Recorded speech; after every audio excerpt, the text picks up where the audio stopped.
Bump's name. Hey everybody, welcome to episode 22 of Tough Bumps. My name is Matt Connerton, and of course, all the way from the great state of Iowa, my partner in crime, Eric Pilcher, is here. Hello, Eric. Hello, Matt. How are you? I'm doing well. Welcome. And of course, hello to all of our live streamers, as well as those who get the show in the podcast form. Of course, you can subscribe to the show. You can find it on your podcast platform of choice, and or you can stream the show live. If you happen to be joining us live, welcome. We are streaming to YouTube. We're streaming to LinkedIn, Rumble, Twitch, but not Facebook. That will not resume until December, because Facebook has decided that we are not worthy to stream to Facebook until December for reasons that they will never tell me, because these social media platforms do not like to tell you when there is a problem, but that's fine. Yeah. Which is strange. If they told us what the problem was, then we would know what to avoid in the future, but they don't tell you that. It would be like, imagine if you had a job where your boss calls you into the office and gives you a hard time about something and says, we have to write you up and we're going to write you up, but we're not going to tell you what we're writing you up for. We're just going to say that you're in trouble and we want you to sign this form acknowledging that you were spoken to about something. That's my job. Is that how it works at your job? Really? Yeah, that's exactly how it works. Really? Or they'll let things like roll. Yeah. Until it mounts up into a big snowball. Yeah. And then they'll be like, this is a major problem. Right. Oh, it was a major problem the first 20 times I did it. But time 21, now we're going to address it. Then you got to get the union involved. And oh my, and at the end, like you sit there waiting for like 4 or 5 months for the union to sort it all out. And then they're like, oh yeah, we were wrong. Sorry. Yeah, exactly. You were wrong. Yeah. And then they're like, but you've been doing it wrong since then. Yeah, okay. You know what? Just sign my check. Just make sure I get my 80 hours, sign my check. We're cool. Yeah. Just, I won't do it again. Well, you've done it before though. Yeah, those meetings are such a waste of time. But the cool thing is I'm still getting paid for those meetings. Right. And I'm just sitting in a conference room. Because before you talk, you look over to your union rep, and your union rep will be like, don't answer that, or it's okay to answer that. And you're like, okay. Yeah. Oh, so your union rep is like almost like a defense attorney in that. In a roundabout way, yeah. But here's what's interesting. You can go against your union rep. If they're like, don't answer that, you're like, nah, I'm good. I got this. I've done that a few times. Okay. Where I've been like, okay, no, I'll answer. And then because my answer is something that the union rep doesn't know, and something that only I may be privy to, or management knows, but they don't want the union rep to know. And they've pretty much hung themselves with it. Oh, okay. All right. So, I've never had a union job. It's a very convoluted process. Yeah. Yeah. Well, yeah. And a lot of jobs too, they will do that. Like I said, I've never had an actual union job, but they'll do that thing where you're doing something wrong, but they don't bother to address it until you've done whatever it is that you've done wrong 100 times. And then they finally decide you're in trouble for it. And, and then it's like, okay, well, the other 99 times that I did this, maybe should have spoken up and said, hey, you're doing this wrong. But I always just cut to the chase. I'm like, is this a hanging offense? Right. And they're like, well, no, we're just having all right, cool. We had the discussion. I won't do it again. Leave me alone. Yeah. Like, let me work. Yeah. Simple as that. Should be as simple as that. Well, shall we address the latest why? Oh boy. Just why? Oh, semi-professional Sammy Hagar impersonator Jose Martinez. Continuing to make this is not his official press photo, by the way. I did a little digging. This is a picture of him. Apparently he uses a filter when he does his YouTube videos. This is him without the filter. It's substantially worse. I did not know that was possible. Stunning man. Yeah. Well, it's something. I wouldn't say, oh boy. Now this is him. This is a picture. Days. Well, this is a picture of him taken in Las Vegas, actually, doing his Sammy Hagar tribute show. He did a residency in Las Vegas as Sammy Hagar, and this is a picture from that. Yeah, well, yeah. I thought that was the single selling album, Heaven's Door. Oh, maybe. I thought this was taken from his live performance of I Can't Drive 55, but this might be from the Heaven's Door video. No, you might be right. I Can't Drive 55 is actually by Sammy Hagar. I Can't Count to 55 is by Jose Martinez. Oh, I understand. Confused. I understand. And then, of course, here's a picture of him from 1986. When he began his career as a semi-professional Sammy Hagar impersonator. And by the way, we have proof of all of this. Yes, we have discussed it several times. If anyone wants to challenge us. And of course, that was before he had the honor and privilege of interviewing the keyboard player from Vanilla Fudge. Did he interview the singer or the singer's hair? Because that hair looks like it could be its own life form. No, he didn't interview the singer. He interviewed the keyboard player. Oh, yeah. I've never even heard of this guy.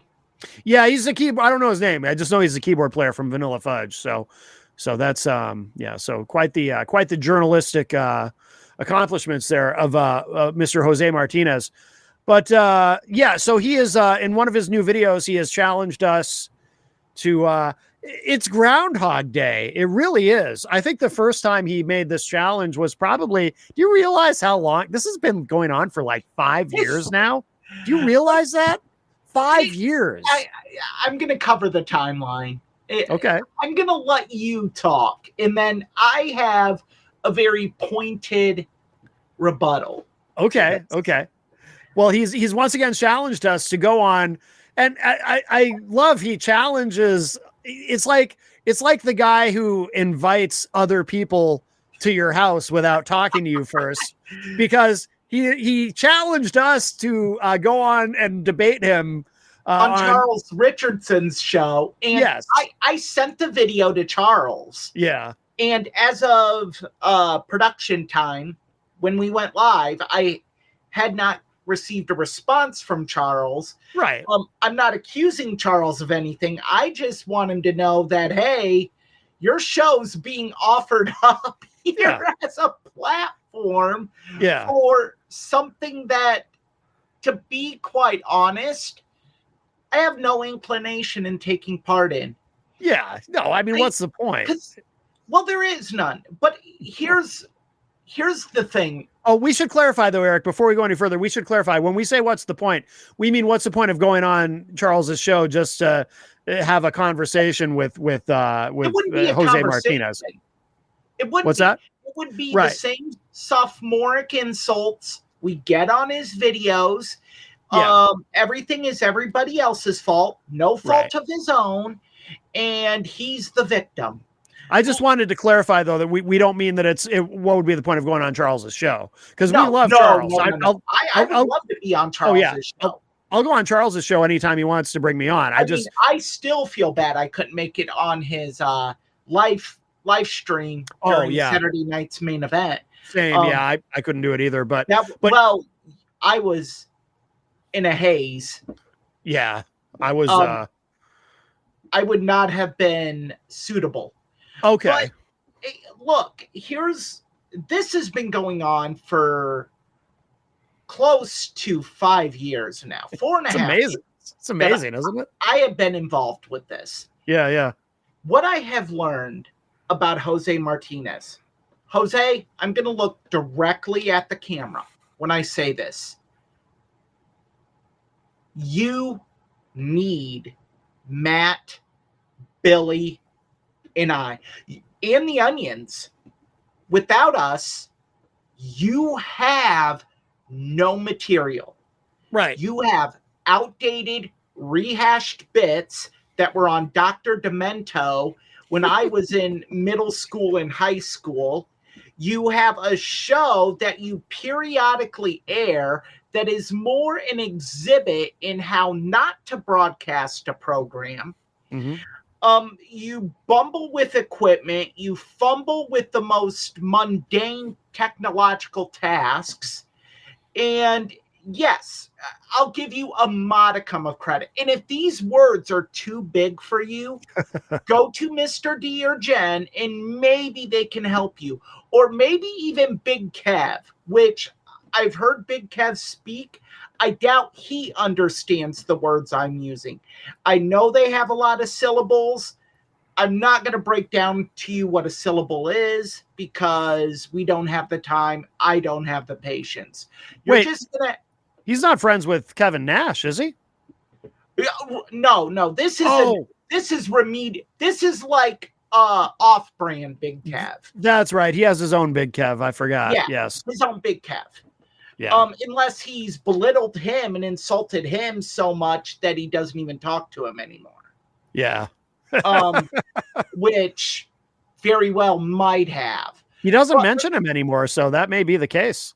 It very well might be. Yeah. Look, here it is.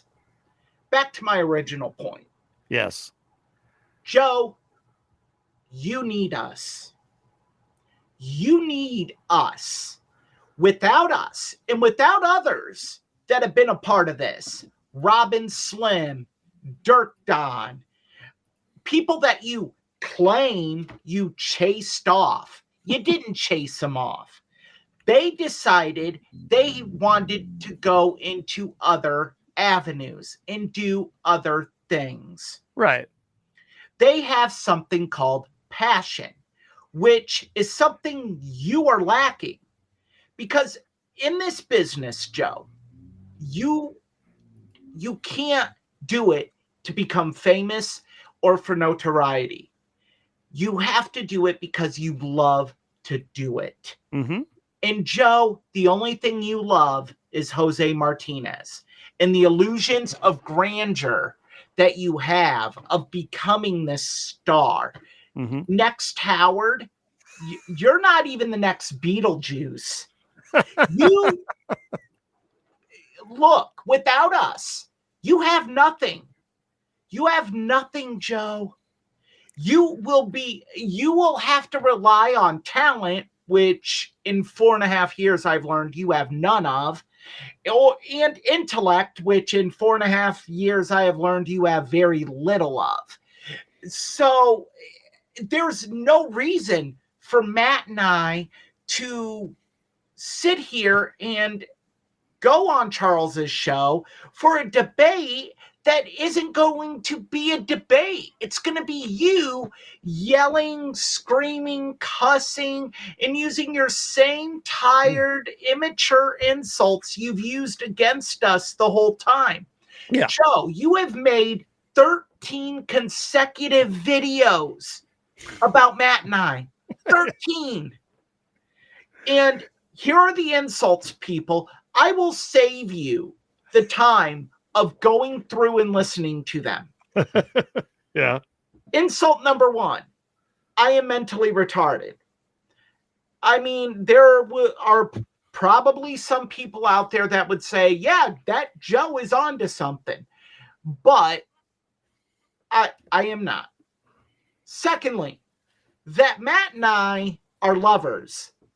Let me address that. Matt and I have never met in person. That's true. Kind of hard to be lovers when we're in different time zones, let alone different states, let alone different regions of the country. Yes.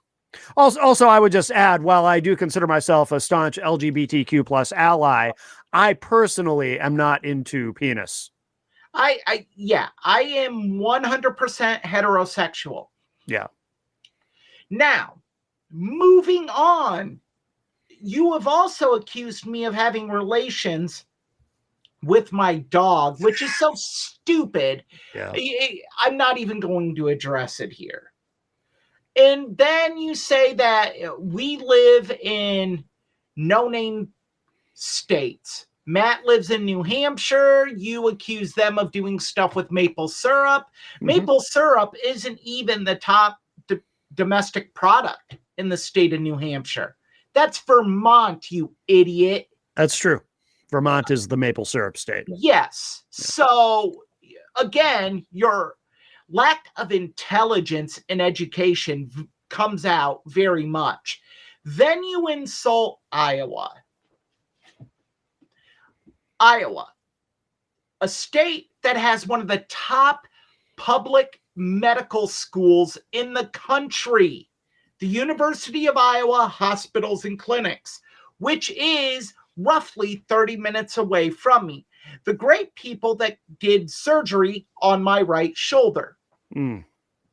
Also, we provide a lot of the food that you shovel into your racist, bigoted mouth.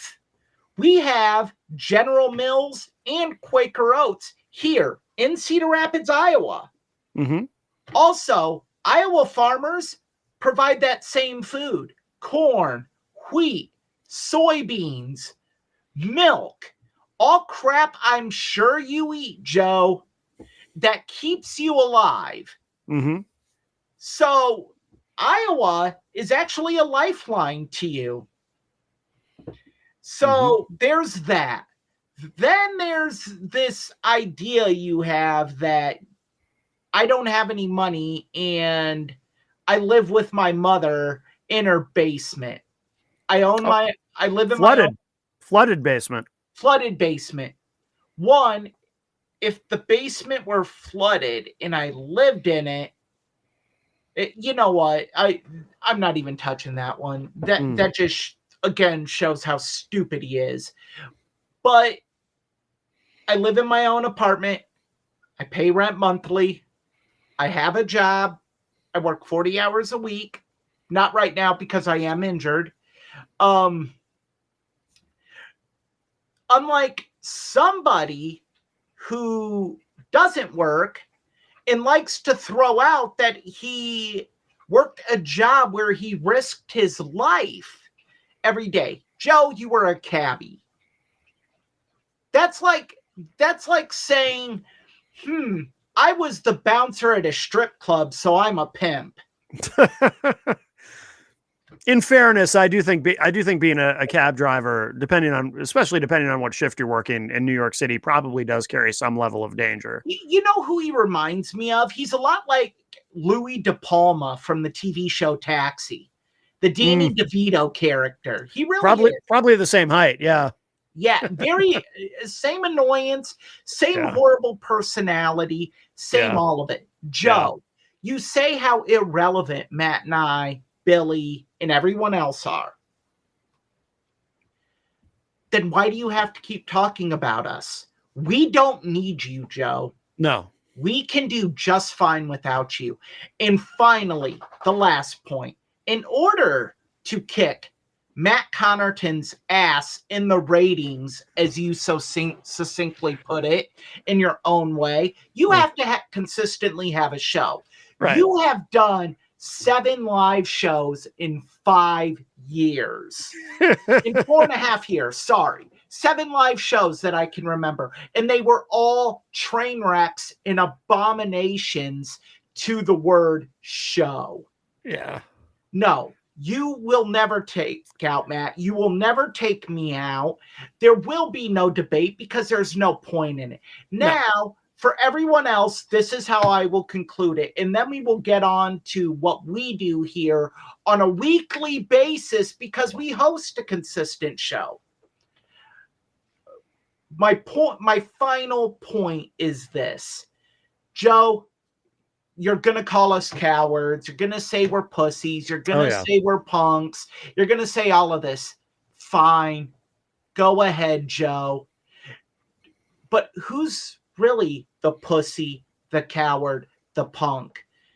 Matt and I, who have better things to do than debate a geriatric old man that's severely lacking in faculties, or the geriatric old man that challenged people to call into his show and then blocked us when we called in, like you did, or the geriatric old man that called the FBI on Billy Painter. Yeah. Newsflash, Joe, the FBI laughed at you. Yes, they did. You called the cops on DJ Reckless. Newsflash, Joe, the cops laughed at you. All your threats are empty. Anything you could do is meaningless. Yeah. You can't touch us. Just give up. Go on your merry little way. Go back to making your racist, bigoted videos. Go back to your fart machine and your honey roasted peanuts and talking about the days when you were growing up and all of that. Yeah. This is the last time we will mention you on this program. We're not going to do it. We're not going to give you the material. We're not going to help you in giving you stuff to talk and ramble on about. Just go about your merry little way. And this is it. I do think it's funny that he talks in his video. I do have to mention this. He talks in his videos about how I have spies because I'm blocked from his YouTube channel. You can't block people from viewing your YouTube videos. You can only block them from commenting. Yeah. So Joe, if you do watch this or listen to this, I just want you to know, I don't have any spies. I go to your YouTube channel and I play your videos. I play them live. I do it myself. Yeah, there's no spies because you can't block someone from viewing your YouTube videos, nope. You moron. No, you can block. He's blocked me from commenting. That's all he can do. I can't leave comments. That's it. Oh, joy. Oh, man. But you know what? I have learned this, that if we leave a comment, Joe still sees it. Okay. Yeah, he gets a notification that we left a comment. Oh, I didn't know that. Blocked user has left a comment. Oh, that's funny. I'm going to start leaving comments then just to harass him. You should. I'm going to. Do. See, I thought he didn't even see it. So he actually gets a notification that the blocked user left a comment. He gets an email. Oh, geez. I should start doing that to Tom Gully too then. See, I didn't know that. Yeah, I believe I could be mistaken. Yeah. But I do believe they get an email. I'll be damned. Letting them know that a blocked user has left a comment. I actually forgot about Tom Gully till just now because he's like the one other person that I know of who has me blocked because he hates me for reasons that I'll never understand. At least Joe, I can kind of understand. I mean, he's wrong, but nothing to understand. And you know what? I just reminding me. I just mean I know what his reasoning is in his mind, whereas Tom I'm just completely baffled by. That's all I mean. Yeah. Joe, another thing here, and then I'm done. Yeah.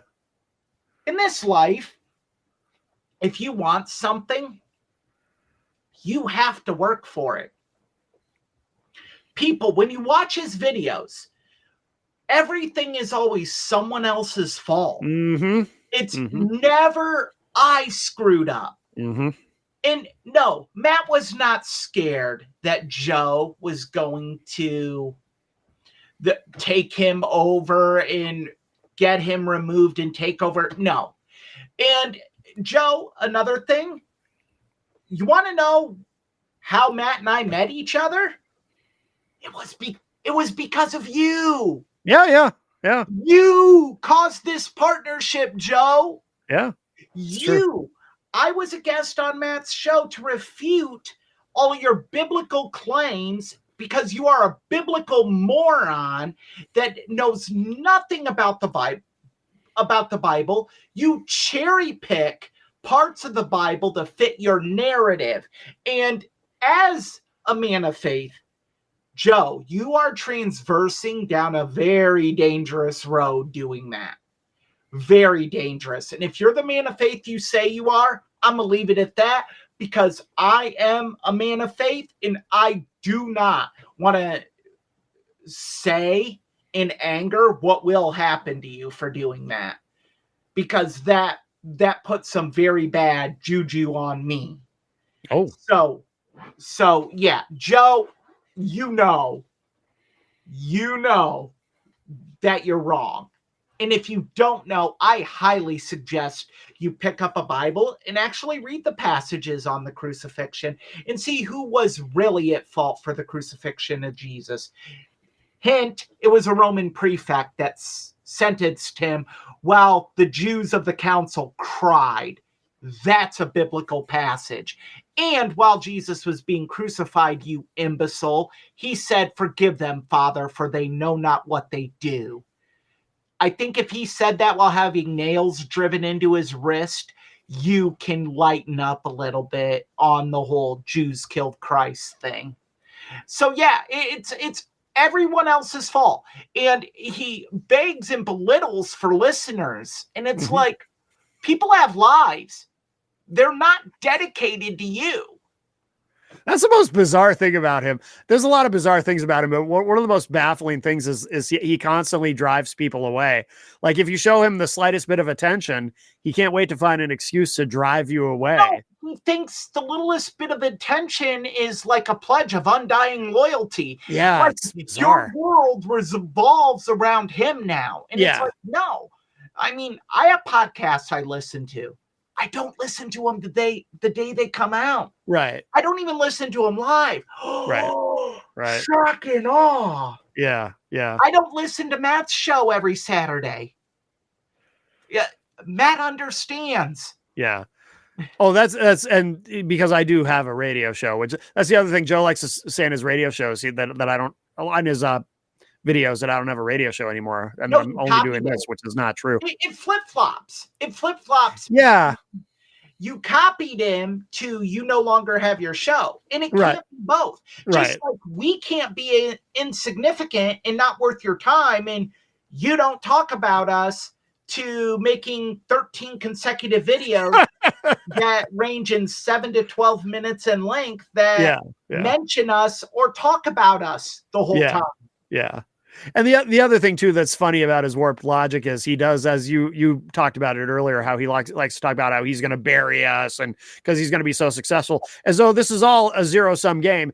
Even if, I mean, there's a 0% chance of him ever being successful, but even if he was, that would not make us any less successful just because he's successful. It doesn't. I don't understand why he thinks that, but strange.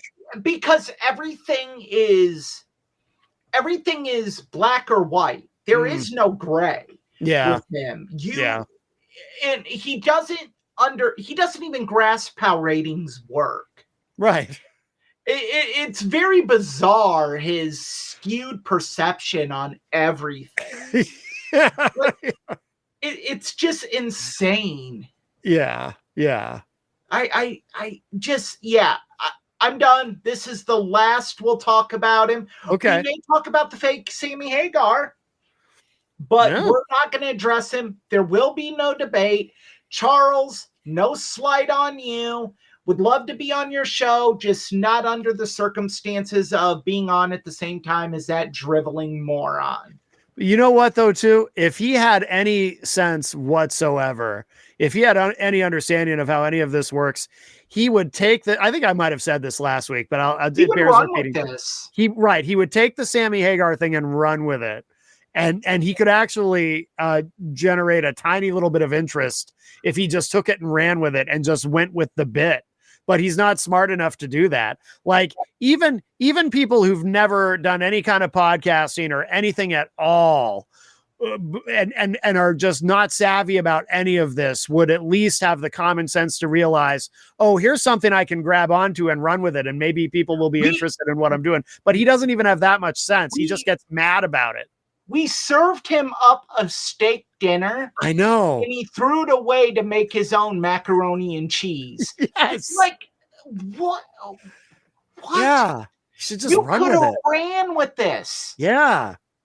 Oh yeah. Even Dirk Don mentioned that to me. Yeah. He's like, Yeah. dude, he could have run with this. And there Yep. are many things like the Onions giving him a platform. Mm-hmm. Yep. But he botched that. Yep. Like, Oh yeah. If there's a podcast ridiculing you and making fun of you, run with it. Although part of the problem there is there really isn't, because he's Patrick Melton, because I'm a fan, a casual fan. I didn't know anything about Patrick Melton until Yeah. I was introduced to the distorted world of Joe. Yeah. And Melton, Joe can't even say his name right. His name is actually Patrick Melton, Melton.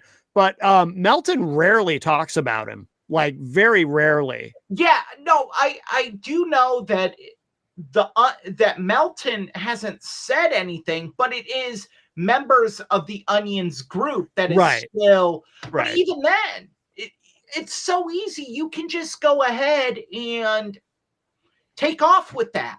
Run with it. Like, they call themselves Nobody Loves Onions. Be like, hey, this is the Crazy Joe Show, the show that the Onions don't even love. Yeah. Like, there are, like, seriously. Yeah. He has been given every opportunity, but he's too stupid to realize it. Yeah. I mean, it's ridiculous. And it's just, it's like the insults. I thought I was in middle school listening to these videos. Like, oh, I know. Yeah. Oh yeah, you're calling me gay. Okay. I was called gay when I was in 7th grade. Right. Like, hey, it got me mad then, but I'm 42 years old now, and it's like, I don't care. Schoolyard if stuff. Someone thinks I'm gay and I'm 42. What am I going to do? Be like, oh, let me prove it to you I'm not. Call me a coward. Okay. Why? Because I won't debate you? No. None of it works. Yeah, I know. Oh, it's too bad. You know, way back before everything went awry with him, like initially, like when I first met Joe, like, no, I've never met him in person, but when he first started calling my show and then he got interested in having a show on IPM and everything, I was actually excited to work with him, because when he wasn't like before he showed his true colors, and how racist he is and anti-Semitic and all that, like in the very beginning, when I first encountered him, I thought he was an engaging personality.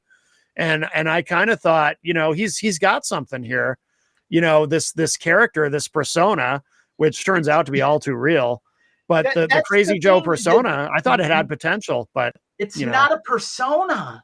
That's the problem. It's not a persona. Personality. It's who he really is. Yeah. I mean, he which really is disappointing. This detestable human being. Yeah. It's unfortunate, but such is life. Yeah. All right. Well, should we move on? We're moving on for. Although I do I just for some reason I like showing this picture. Why? He did of course interview the keyboard player from Vanilla Fudge, and he does deserve credit for that. Okay, so moving on. All right, so should we talk about so the main event when we get to it, of course, will be I see Rocky. Hello, Rocky, the adorable dog. The main event, of course, this week is going to be talking about hardcore wrestling. But before that, we've got the undercard. And let me grab this picture here. So something that made news recently in a couple of waves, and not someone you expect to be in the wrestling news necessarily, but there he is, Ridge Holland, who, where do we start with this? So, whoops! I did not mean to do that. That was an accident. I promise. Whoops. I think the big thing, the thing to understand about Ridge Holland is he injured his foot in a match. Yeah. And was on the shelf getting paid. Yeah. While he was on the shelf, WWE informed him that they're not going to renew his contract. They didn't even negotiate with him. They're just like, we're not going to renew it. Yeah. So basically, this is a key point. They're paying him to sit at home. Yeah. Ridge goes on a podcast, much like what we have here, and just bashes TKO and Endeavor, saying how they've cost him millions. Was it a podcast? I thought it was just something he posted on social media. Okay, that's a specific. I don't know. I'm gonna see if I can find it, because then we can look at the exact post. It's worth. He posted something very inflammatory, or said, something very inflammatory against TKO and Endeavor about how they were handling his situation. Yeah, and apparently corporations don't like that, Matt. No, they do not. They went ahead and gave him his outright release. So now he gets nothing. Yeah. We should say too that he I'm looking for the original post here. But so this all happened after, so he'd been on the main roster for a while, right? With Pete Dunne. With and Sheamus. And Sheamus was I believe they turned on Sheamus when he got injured. Oh, okay. But they had been the Brawling Brutes, right? Yes. If I remember correctly. Yep. And then, so eventually they sent him back to NXT. So he'd been on NXT for a while. And then eventually, they decided they're not renewing him. Again, cost cutting. There's only so much TV time. Yeah. And he hadn't been on TV due to the injury. So as ruthless as this sounds, it's actually somewhat understandable. Yeah, of course. You're just going to pay him to sit at home, write out the contract. As we've said many times, Matt, sometimes you just got to go learn a new hold. Yeah, they were going to pay for his surgery and everything, so he should have taken that. I mean, I'm looking for the original post. I keep finding these updates about how maybe I found it, about how he now regrets his original post, and I'm sure he does. But I'm looking for the original. I want to look at the exact wording of the original post. I'm actually having trouble finding the original post for some reason. I'm looking.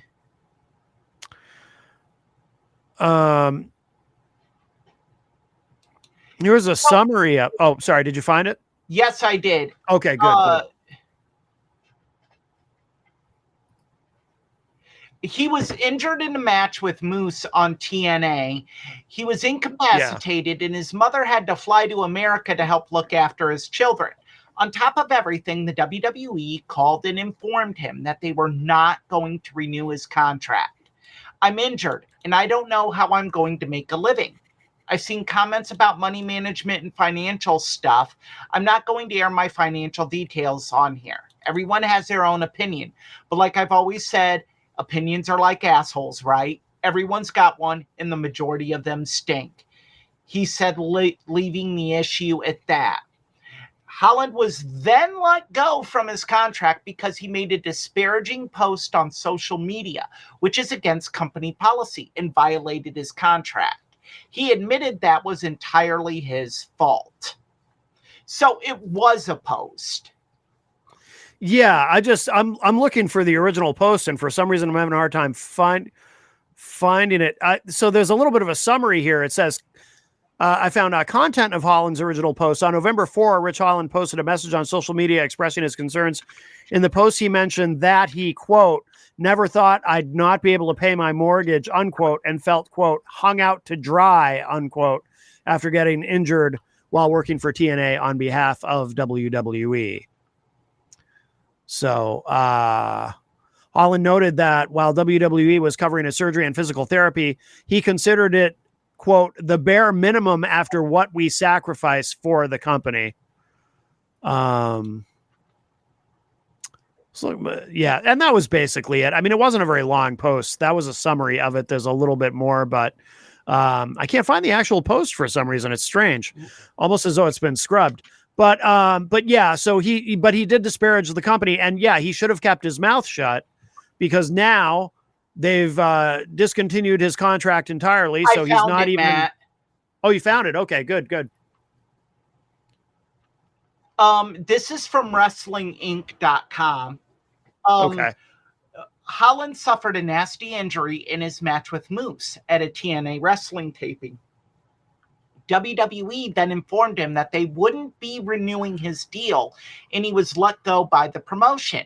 In a new post on social media, Holland hit out at WWE, alleging how he's been hung out to dry by the company when wrestling for another company, and that he's finding it tough to pay his mortgage.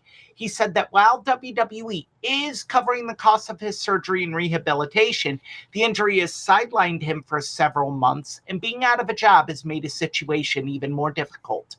I never thought I'd not be able to pay my mortgage. Feel like I've been hung out to dry after getting injured working for another company on behalf of WWE.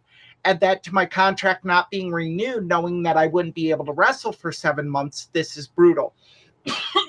Sorry. Yes, they are taking care of the surgery and physical therapy, but let's be honest, that's the bare minimum after what we sacrifice for the company. Plus the possibility of having to get my neck fused too. Talk about getting totally fucked, he said. Yeah. So that's even worse than, hung out to dry is bad. And then he ends it with talk about getting totally fucked. That was very unwise. So then they retaliated effectively by saying, okay, well then screw you. We're not paying for anything. You're done completely. Goodbye. And now he's really screwed himself. Foolish. Yes, he really has, and it's unfortunate that he did it. But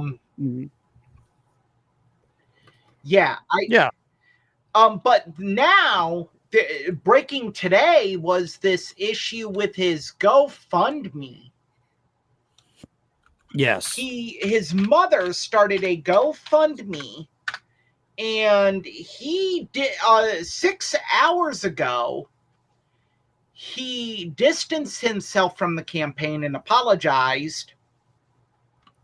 He posted this on Instagram.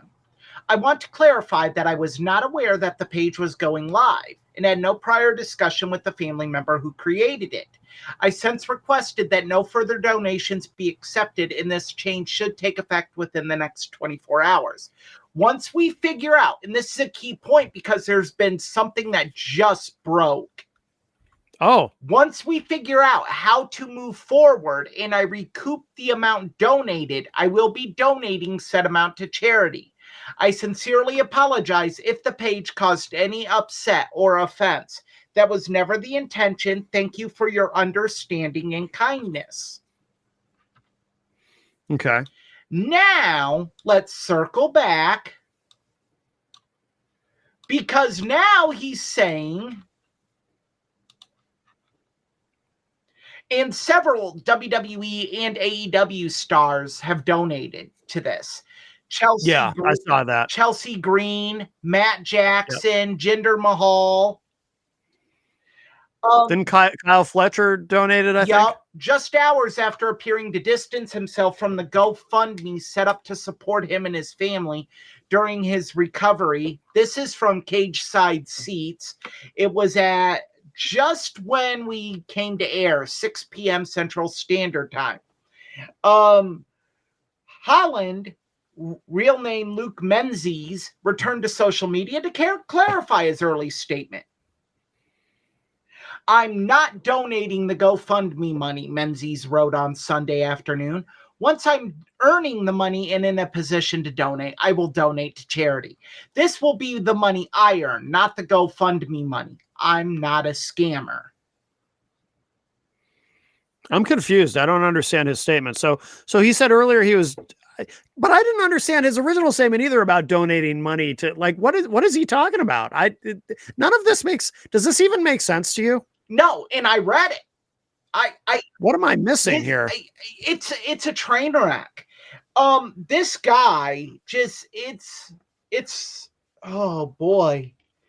I mean, for someone who's not a scammer, and look, I have sympathy for the guy, but I mean, he obviously, he suffers this terrible injury and he's not going to be able to work for a long time. And he goes and sabotages himself in a moment of frustration that I'm sure he regrets every single second. But for a guy who's not a scammer, he sure sounds like a scammer. Yeah, because this doesn't make any sense. Scammer-like behavior. It is. This is bad. This is a bad look. Like, so your mother set it up. You had no knowledge of it. You were going to donate the money to charity. Now when I'm able to donate the money to charity, like, I'm thinking that GoFundMe has got to put up a flag on this. Like, whoa, wait a minute here.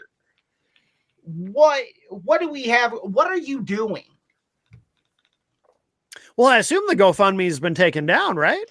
No, he's just distanced himself from the GoFundMe. Because didn't he say it was gonna be taken down? He said it would be changed within the next 24 hours. Oh, I thought he said it would be taken down. I mean, okay. I assume that's what he meant, but with this that just broke, I don't know. Because slamwrestling.net says GoFundMe confusion. Ridge Holland shuts down unapproved fundraiser. But it's unapproved, but yet he's keeping the money. So the post. In the post he had said, "I've since requested that no further donations be accepted." Yeah, he does say no further donations be accepted, but he doesn't say that everyone will be refunded. Yeah. This whole post is confusing. I know you already read it, but I just want to read it again to see if I can make sense of it in my own head. Maybe I'm missing something. So the post on Twitter said, or X said, however, I want to clarify that I was not aware the page was going live and had no prior discussion with the family member who created it. Okay, so allegedly this was done without his knowledge. Got that. Then he says, I've since requested that no further donations be accepted, and this change should take effect within the next 24 hours. Why not immediately? I'm curious about that. And this change, I assume, means no. So if no further donations are being accepted, I would assume that, quote unquote, this change means it's being shut down. But then in the next paragraph, he says, once we figure out how to move forward and I recoup the amount donated, I will be donating said amount to charity. What is there for you to recoup? Yeah, that's where it gets really weird. And then he turns around and at 6:00, Cage Side Seats broke this. I'm not donating the money to charity. Yeah. This is some high grade grifter stuff going on here. Well, or he's just very confused. I mean, does he have CTE? I mean, because obviously there's something wrong with his judgment with that initial post that got him in trouble to begin with. Because this has both short-term and long-term effects, right? The short-term effect is, financially, he's kind of fucked because now everything's all on him as far as paying for what he's got to pay for. Long-term, what promoter is going to, like, is AEW going to come and snatch him up after seeing this? You know what I mean? Like, what are his options going to be long-term? Tony Khan, I would guarantee you will snatch him up. You think so? He's friends with a lot of AEW talent. So okay, well, maybe. I don't think, but it's gonna be this time from here to here.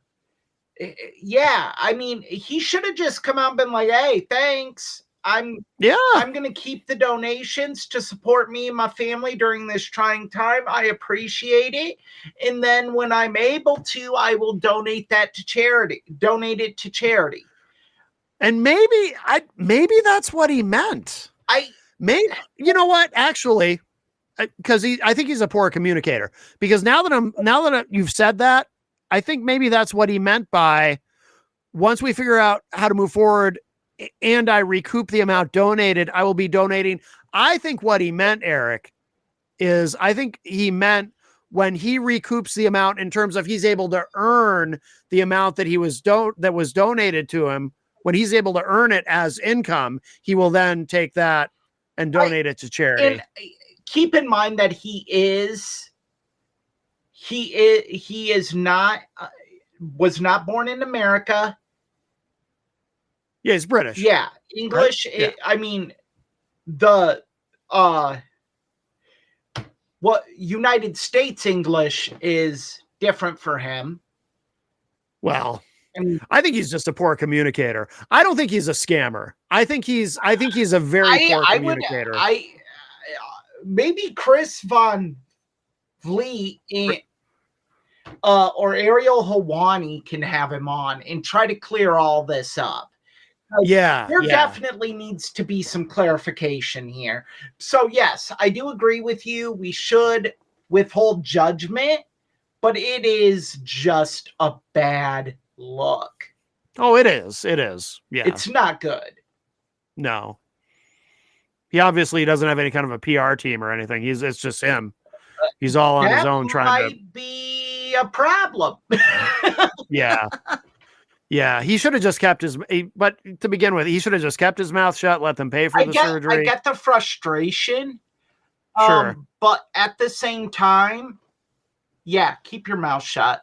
You've already seen that they don't tolerate this, that they're playing everything by the book. I mean, all he had to do was look at the Andrade situation. Mm-hmm. And there you go. Mm-hmm. Yeah, yeah.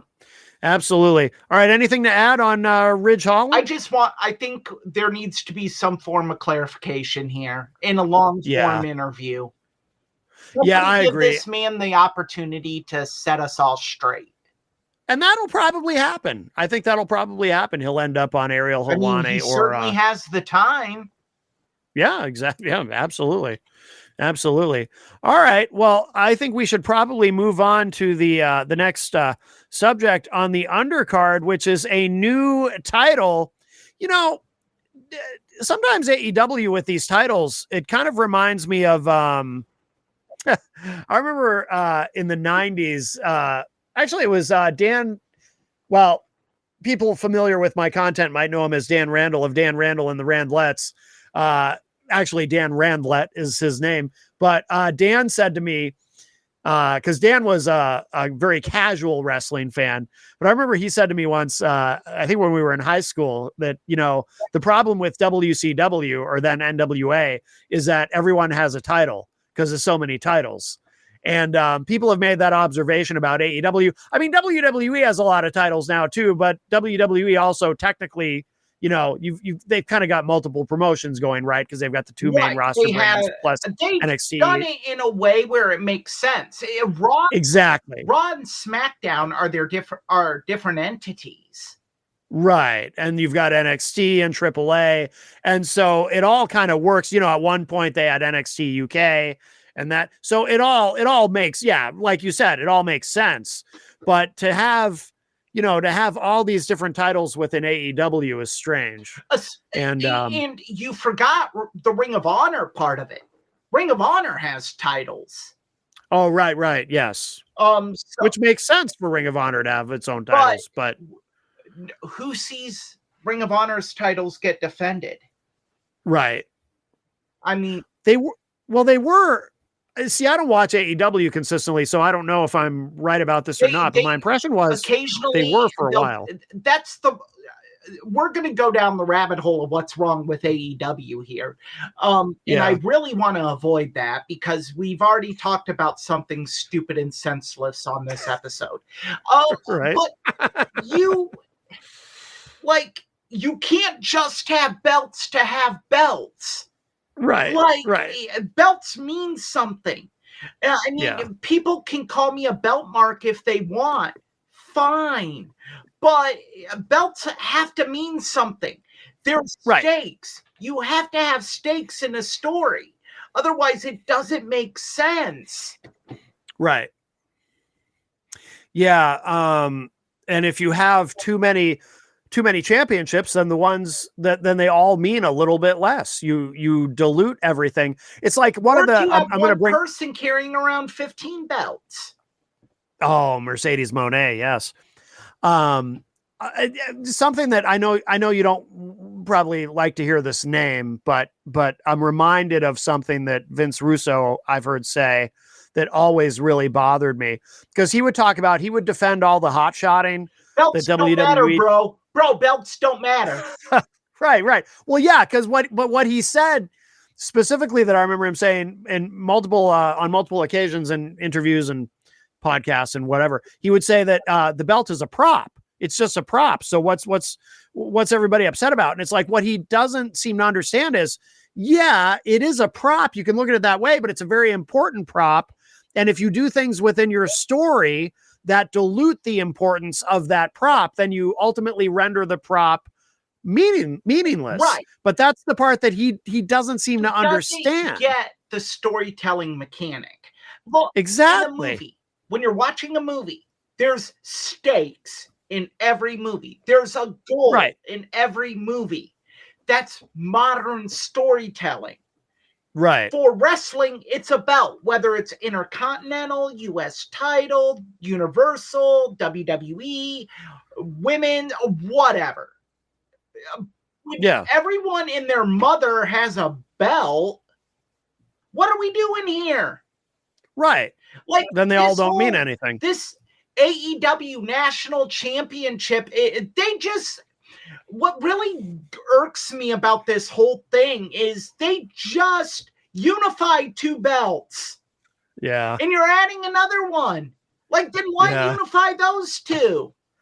Right. Like, if you wanted to have a traveling title, which is stupid in today's wrestling anyway, because if you are sending Kyle Fletcher to Paducah, Kentucky, and he's defending the AEW National Championship belt, I don't give a damn, because I know he isn't going to lose it at a gymnasium in Paducah. Right. It's irrelevant. So is the idea with this belt, because Tony Khan has presented this as being something different in that it'll be defended. It'll be kind of like tell me if I've understood this correctly. He's presenting it as kind of like being what the NWA title was, where it would be defended in different territories. Right. But why it made sense for the NWA is, how do I want to say this nicely? There's no way. People were dumb. They weren't smart into the business. Yeah. I mean, now people are smart into the business. If I live in bumfuck Egypt, I'm not going to go to a show thinking that Kyle Fletcher is going to drop the AEW national title to Trashbag Rico, or whoever the hell, or Psycho Steve, or whatever the fuck they come up with. Well, don't sleep on Trashbag Rico. He's got a big upside, but I do think, though, with the NWA title, though, what they sometimes would do is these things where, Ric Flair, when he was NWA champion, he would go to these territories and actually lose the belt, and then win it back like the next day in a rematch. That wasn't dumb then, but it would make no sense now. Right. Agreed. Yes. You have the internet and the dirt sheets. Look, I understand Tony Khan is a pro wrestling fan. That's fine. But like I said in the AEW episode, you can go back and watch it. You cannot book pro wrestling as a fan. You have to book it as a promoter. And there is a difference between the two. I'm a fan of MJF. If I were running AEW and booked it as a fan, holy hell, MJF would have been the only champion. He would have been the Bruno Sammartino of AEW. Yeah. I mean, so yeah, the point is I can't book that because that doesn't make business sense. Right.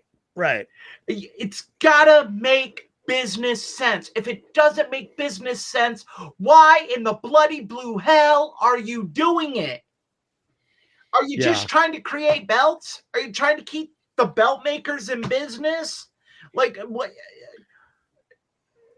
Yeah, like the belt. The sad thing is, Vince Russo's mentally deficient prophecy is coming true.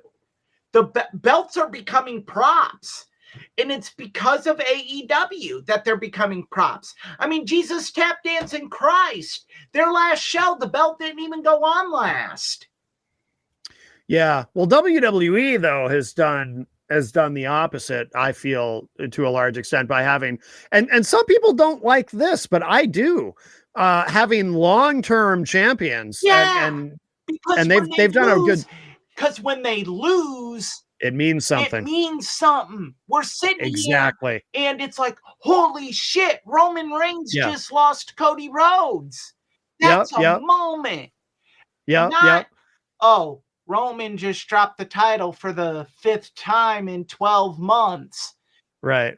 Oh, okay. Yeah, exactly. Exactly. Click. Yeah. Now, but they've done, but again, as and I say it all the time, as you've heard me say many times, Triple H understands long-term storytelling. And so he understands the importance. It's not even long-term storytelling. It's best for business. If people know who's going to be at the top of the card, they're going to decide where they spend their money. And if they don't know, like everyone talks about WWE's ticket sales struggling and AEW's house struggling. Look, fall is now a downer for pro wrestling. It just is. College football's bigger than it's ever been. NFL is big. I mean, sure. So fall is now the down season. I would say from the day after SummerSlam to the day after the Super Bowl is down for pro wrestling. Sure. Every business has its seasons. There's peaks and there's valleys. Well, also too, a part of the reason too, I think people are just now focused a little bit more than usual on WWE's ticket sales is because they kind of got exposed when they booked 2 nights in Salt Lake City for SmackDown and then Saturday night's main event. And people are kind of looking at that and saying, well, that was, Salt Lake City is not a market where you can get away with that booking 2 nights. So I think they're a little more under the microscope than usual. Like when you think Salt Lake City isn't even a mid-tier pro wrestling. Well, that's the thing. Yeah. I mean, So I think they learned something from that. And I know what you're getting at. The dirt sheets ran with it. All the WWE haters ran with it. And it's like, look, when you are trying to become this international conglomerate that they're trying to be right now, I'd say they already are. Markets. The problem with Utah is, one, I don't have the numbers in front of me because I didn't think we'd get this deep into it. I'm going to guess that middle of the pack economy wise is a state. Mm-hmm. I know I'm not disparaging Utah. I thought you were going to say Mormons hate wrestling. Well, I'm getting there. I mean, very religious. So wrestling, not high on the list, but you went there. They have the Utah Utes college football team playing very well. Yeah. BYU playing very well. Also in Provo, Utah, you have the Utah Mammoth hockey team that just started this year. The Utah Jazz started up. My point is, you have limited funds within a family. Yeah. So are you going to allocate those funds to professional wrestling when every year you and your family of 8 to 10 people allocated funds to go to a Jazz game? Right. No, you're going to go to the Jazz game. So Yeah. it's a part of the business when you're trying to put new footholds in. It's so, Yeah. was it bad? Yeah. That was a bad house. That was the drizzle and Yeah. shit. 4,200 something seats for SmackDown. That's a low number compared to the business they've been doing. But again, it's just, it's a bump in the road for them. I mean, they're doing huge. I mean, their quarterly earnings just came out. They're doing huge numbers. Also, and I love that you said that, Matt. That's a very good point, because you now look at it and this is a blip on the radar to them. Oh, yeah. One, people sit here and they're like, oh, they lost money. Do you think they actually make money on Raw and SmackDown? Hell no. They have to pay union construction, union production to come in and set it up. They have to pay building fees. If they break even on a Raw and SmackDown, they're happy. The revenue they generate comes off merchandise sales. Yeah, absolutely. So look, they going into it, the ticket sales pay for everything that goes into setting that show up. They only get a percentage of the concessions. Right. Most of that goes to the building. Then you look at where they really make their money. And Matt, you're in the music business. You know how buildings work. Where do you make the money? Merch and concessions and yup. You make shit on ticket sales. Ticket sales pay for the building. You're and probably talent. I'm going to say that too. Even the movie theater business works that way. Movie theaters, they don't make their money on the ticket sales. They make their money on concessions. Yep. That's why it's $10 for a popcorn or $5 for a tiny little drink, because that's where they're making their money. That's what sustains them. That's their only profit. Yeah, it certainly is. And that's the problem, is people that don't understand business are talking business. And yes, was WWE probably alarmed when they saw that? Yeah. Yeah. Are they sitting there saying, let's batten down the hatches, let's cut people? Hell no. You know what they are saying? We're going to do house shows in Utah from here on out. It's going to be a while before we do that again. Yeah, lesson learned. I mean, it's one thing that went wrong one day in a business that has a lot of things going right for it right now. Yeah. You think one bad show or even a string of bad shows is going to hurt the behemoth that is WWE and TKO? No. But then I do see in my YouTube feed, I see these podcasts James Romero was one, and who else? There was another guy who's like they're posting this stuff like, this is the beginning of the end for WWE. It's just because of that one 4,200 seat SmackDown. It's like, geez, you guys, it's crazy. Yeah,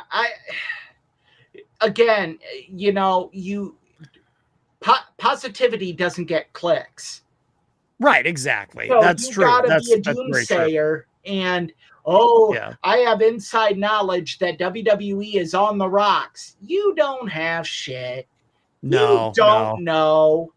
I mean, you want to know what? I'll say this: Triple H probably shit his pants when he saw there was only 4,200. Sure. Want to know why? Because they had to reconfigure production so you didn't see how empty the arena was. Right, and they haven't had to do that for a while. Like, so that was probably a little jarring on that day. Yes. Yeah. So no, that's the only thing that caused him to be panicked is, oh crap, we need to reconfigure this. We need to tarp this off. We need to change lighting. We need to, there's a ton of hassle here. Oh yeah. Absolutely. So that's the only thing he was worried about. And I get after the show, he probably had to have a call like, hey, this didn't work. Yeah. Or why didn't it work? Like, we need to figure out, like, did we not do enough promotion? Did we promote in the wrong places? Did we misread ratings? Like, that's another thing. If you want WWE to come to your town for a Raw or SmackDown, you need to make sure the views are high on Raw and SmackDown in your area. So that's a good point. So there's a lot of things that go into it, and a lot of information they had. Look, stats can be skewed. Mm-hmm. Oh yeah. So they could have gotten some stats that look good and didn't translate to a live audience. Yeah, it happens. 100%. Circling back to the AWA national title, there's another layer to this that we didn't talk about yet, and there's a trademark issue with calling it the national title. Well, because NWA is owned by Billy Corgan. Mm-hmm. And but I think it's going to end up being much ado about nothing. Oh, okay. Because I don't think you can trademark national title. If you could, NCAA probably would have already done it. Oh, yeah.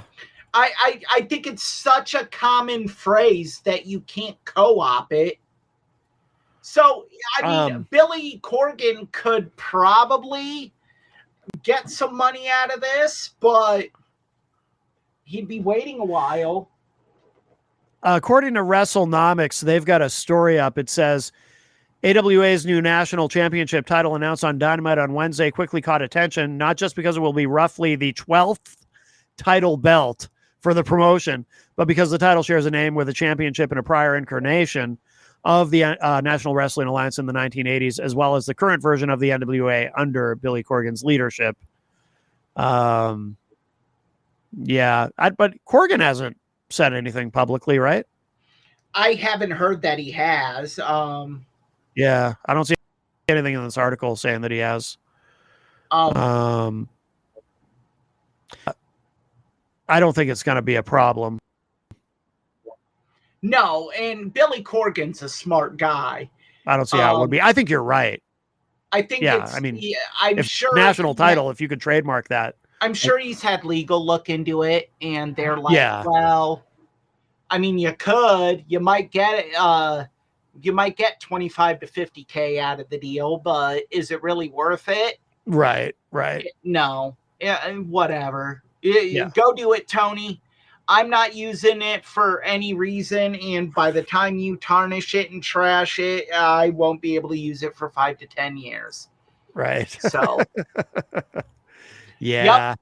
Everyone has a title. You have a title. You have a title. You have a title. Hell, Crazy Joe could get a title in AEW. Wow. That's impressive.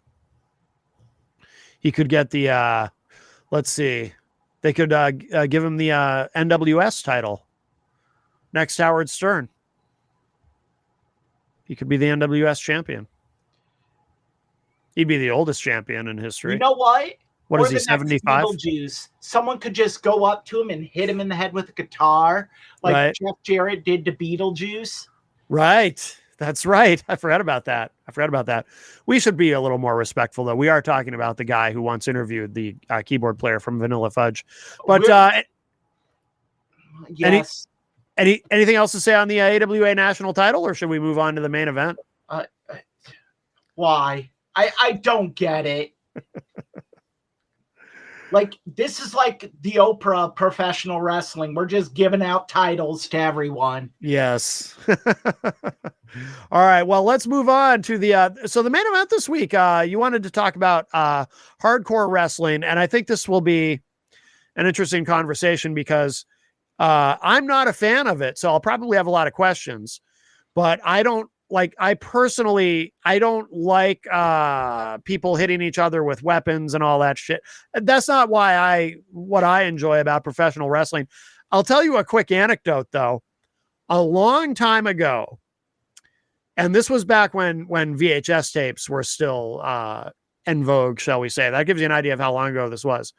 A member of my family, my Uncle Matt, and let me preface this by saying I love my Uncle Matt. He's a great guy. A lot of my sense of humor came from him, from being around him. I love my Uncle Matt. But Uncle Matt one year for Christmas got me a VHS tape. And, and Uncle Matt and I, we have watched a lot of wrestling together over the years. But he got me this VHS tape because if he happens to see this, I want him to know, I love him and I appreciate everything he's done. But he got me a VHS tape for Christmas of this. Was it CZW? Does that sound familiar? Combat Zone Wrestling. Yeah. And it was like, it was called like the greatest exploding death matches of all time or something. And I'm looking at the cover and this fire and barbed wire and everything.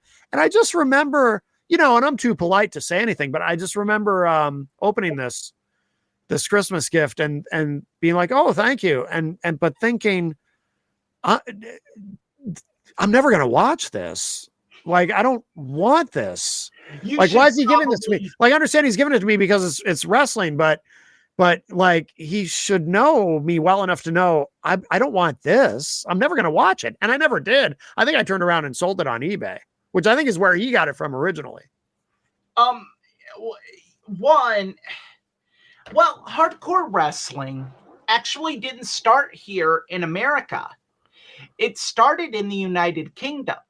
Okay. And I mean, how it started was through basically an aha moment that while people were repulsed with the sight of blood and gore in professional wrestling, that it drew. Mm-hmm. People couldn't look away.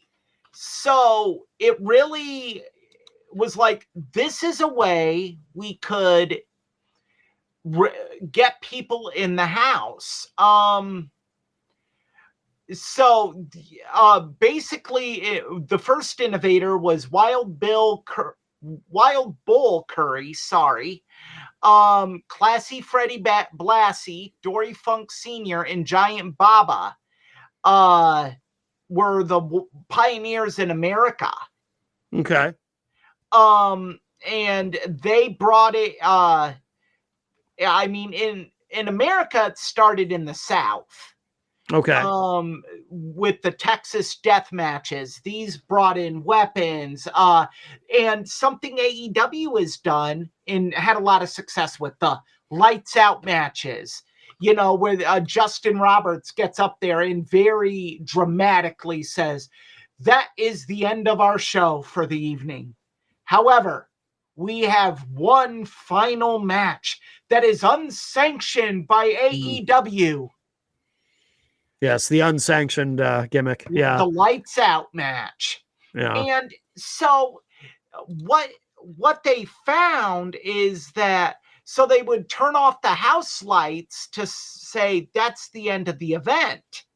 Mm-hmm. Now, so once in America, they saw that this sold and was a great way to end a feud. I mean, if you're having a feud with someone, what better way to end it than someone gushing blood, laying on their back, being counted to three, or passing out due to blood loss, or they're legit injured. It's one of those things. I mean, so yeah, it really was, I think where it really became like commonplace, like not so much as an attraction, but let's go ahead and just do it, was Detroit and Memphis. The Sheik, the original Sheik who trained Sabu, the late Sabu, and Rob Van Dam. Let's go ahead and just incorporate it in, because everybody knew that when they saw the Sheik at Big Time Wrestling, the Sheik was going to make someone bleed, and the Sheik was probably gonna bleed. Okay. And it was gonna put asses in seats. Yeah. The problem is that, and this was nothing to do with hardcore wrestling. This has everything to do with booking. The Sheik never booked anyone to go over on it. Mm. So eventually people are like, why am I going? Yeah. The Sheik never loses. Yeah. So it killed the house. But Memphis really took it up a notch. They introduced the empty arena matches. Mm. And using attacks, and brought it in, they did the original scaffold match. Was this in the tell me time frame wise, was this early 80s? This was 60s, 70s. Oh, really? Okay. Yeah. Okay. Memphis really innovated the way you did things with that, with hardcore wrestling.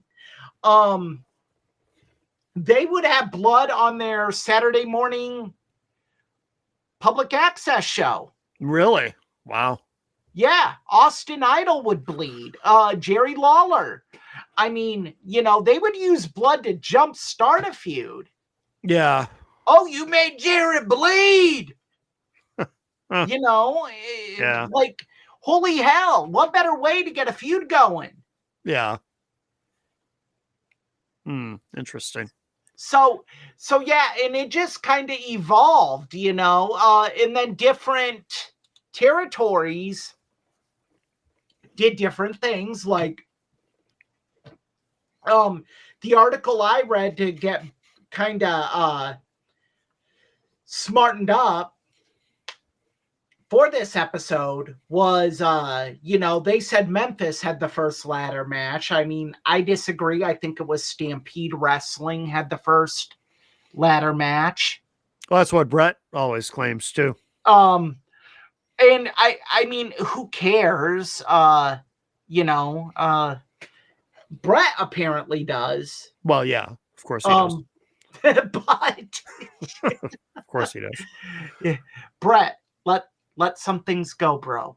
It'll be okay. Brett lets nothing go. I love him. I say that with love. I want to have the level of pettiness Brett the Hitman Hart.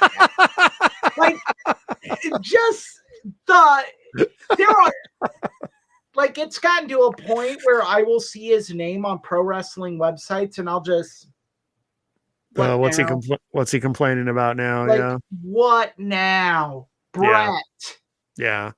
And he'll just say things like, or like when he got his Hall of Fame ring from Triple H and he rolled his eyes. Yeah. Like, it's like, Brett. It's like, dude, yeah. Recently, he accused Vince McMahon and Shawn Michaels of being bi-lovers with each other. Oh, was he saying that as a joke or a legitimate? I think he was being pretty serious. He's on tour with Inside the Ropes in the UK right now. So you got to say some stuff to keep asses in seats every night. That's true. That's why I'm sorry I'm deviating from the subject. That's why I have a hard time watching Inside the Ropes, because they bring back the same people over and over and over again. And it's like, at some point you run out of things to say. So yeah. But yeah, hardcore wrestling, I mean, and then, you have steel cage matches. And I mean, I think hardcore wrestling is perfect as a blow off to a feud. Yeah. I mean, I've never thought of steel cage matches as being hardcore. Look, if you're bleeding like a stuck pig in a enclosed ring, fair. I think that's hardcore. I think in my mind, it's like the first steel cage match I ever saw when I was a kid was Hulk Hogan versus King Kong Bundy. And it's like, and obviously there was no blood in that. So I think in my mind, I There put, was blood in that match. was there? I don't remember there being blood. Was there really? Hogan got juice. He did? I don't even remember. Wow. It was a long time ago. One of them did. I'm pretty sure. Really? Couldn't have been much, though. I'm sure they weren't wearing the crimson mask, as they say. I mean, yeah. I mean, because I don't remember that. I don't remember. Well, one, you probably wouldn't because it was a bad match. It was. Yeah, I've probably blocked the match itself out of my memory. As well as you should, because it's not good. Yeah, yeah. Well, but yeah, hardcore wrestling. I mean, and look, there have been. I'm not one of those violent hounds. I don't love hardcore wrestling just to love it.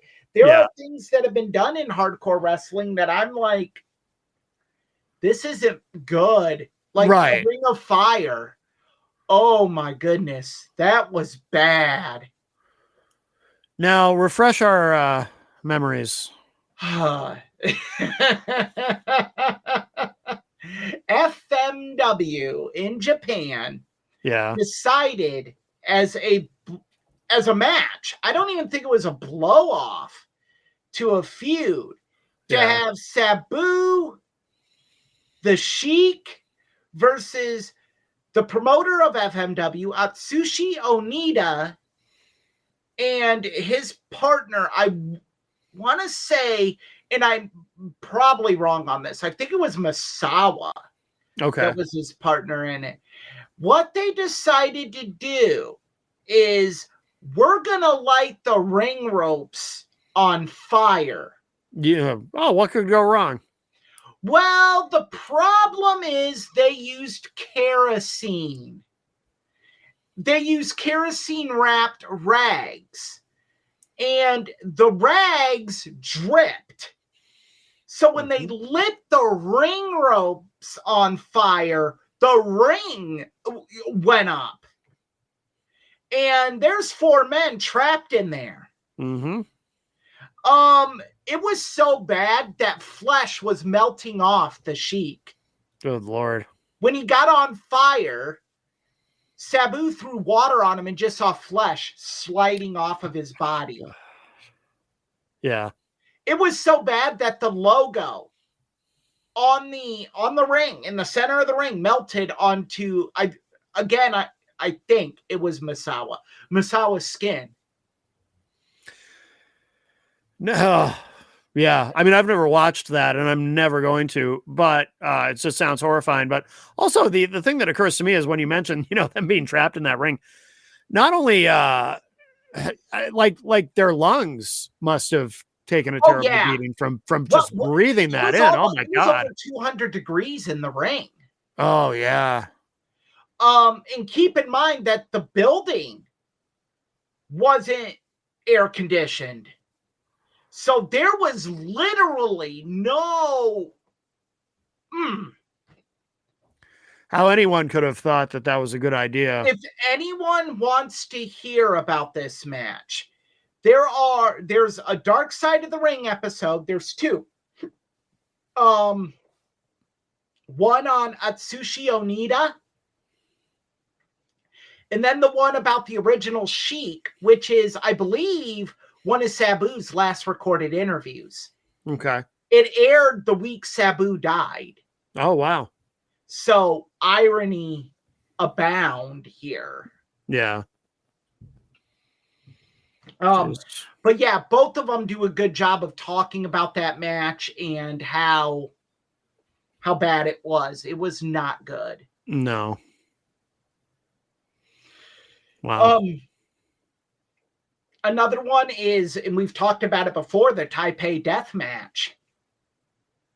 Refresh my memory because I don't remember us talking about this. And the taped fists, dipped in glue, rolled in glass, punching. Yeah. Look, and I don't mind a good hardcore match, but for me, it has to make sense. Well, of course. I don't want two guys doing flippy dippy shit on panes of glass just to be doing it. Right. I don't want two dudes beating the hell out of each other with light tubes on the second match of the card. No. Like, what the hell are we doing? Yeah. But I don't want that stuff ever, even if it makes sense. I can't look at it. You're quite the paradox, Matt. Am I? Why? Well, maybe that's too strong of a description. You're a fan of ECW, but anti-hardcore wrestling. Oh, I barely watched any ECW. I mean, no, I never got into. I thought ECW. You were a fan. My apologies. No. I mean, I'm fascinated by ECW because of the place of it in wrestling history and so forth. And Paul Heyman is a fascinating guy, and I appreciate I have an appreciation for ECW. Okay. But I never went out of my way to watch it or these very violent matches that they would do. The Jerry Lawler, he would call it garbage wrestling. And, I mean, a lot of Lawler's criticisms of ECW were thoughts that I had, to be honest with you. That, looking back at it, I've never been I'm a fan of his commentary, but never been a fan of his wrestling. I think he's very overrated. I think he's a guy too, actually. Took an angle that he was a part of and built a career off of it. I mean, I think he's a great orator. If you listen to his interviews, great you're talker. drawn in. Yep. But Jerry Lawler, the balls on this guy to call ECW extremely crappy wrestling. Yeah. When he did the same shit in Memphis. That's a fair point. That's a very fair point. Yeah. Who the hell are you hypocritical son of a bitch? You're right. That'd be like Warren Jeffs condemning Jerry Sandusky. Like, what? No, that's very fair. That's very fair. But yeah, so I've always appreciated and respected ECW, but I never watched it. Really. I think so many people, and I'm not saying you, Matt, dumb down ECW. Yeah. They're like, oh, well, it's just that garbage hardcore bullshit. And okay, tell that to a three-way dance between Eddie Guerrero, Rey Mysterio, and Juventud Guerrera. Oh, I've seen that match. It was incredible. Yeah, no, ECW did a lot of really good stuff that I did appreciate. I mean, for every match where Sandman beat the bejesus out of someone with a cane. Yeah. There's 3 or 4 matches that were just wrestling clinics. Oh, hell yeah. Oh, absolutely. And that's the stuff I appreciate. Yeah. ECW is the only, in my opinion, extreme wrestling promotion where they really did a great job of balancing it out. Yes, I agree with that. 100%. And really finding a mean, which is really hard to do, especially in Philadelphia, because Philadelphia wrestling fans are huge into hardcore. Yes. So to be able to do that, and I think that's what led to promotions like Ring of Honor becoming big, because they got their first big shows were in Philadelphia. Mm-hmm. And Philadelphia fans are like, well, we can have both. Yeah. Yeah. So I have a question. So has anyone ever, I mean, I think I know the answer. I think the answer is no, but I just want to make sure. Has anyone ever been killed doing a hardcore match or as a direct result of a hardcore match? I mean, I'm not aware of this, and I think I would be aware of it, but I just want to make sure. There have been people that have been severely injured. Just off the top of my head, the mass transit incident. Yeah. Talk about a guy who takes hardcore too far. Yeah. New Jack tried killing someone. He legitimately tried to kill Vic Grimes.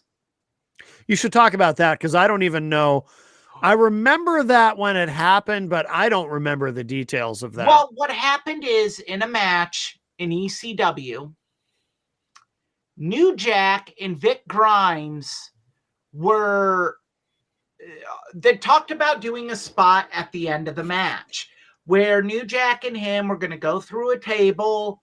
At the end, New Jack was going to take care of him.